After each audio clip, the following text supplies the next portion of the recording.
Hər vaxtınız xeyir olsun. Bəli, qeyd etdiyimiz kimi Qobustan ərazisində təmir olunan körpü vətəndaşların ixtiyarına verildi. İndi isə yandakı yolda təmir işləri aparılır və bu körpü də əsaslı şəkildə təmir olunur.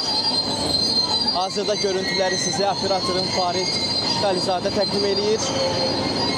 Azərbaycan Avtomobil Yolları Dövlət Agentliyi bu ilin sonuna qədər körpüləri tam şəkildə vətəndaşların ixtiyarına təhvil verməyə hədəfləyib. Digər hissə isə 2 ay ərzində artıq körpü işləri başa çatdı.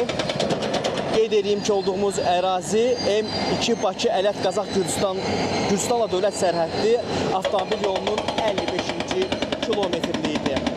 Artıq digər tərəfdə olan, yəni burada olan istismar müddətini başa vuran körpüdə də əsaslı təmir işləri gedir.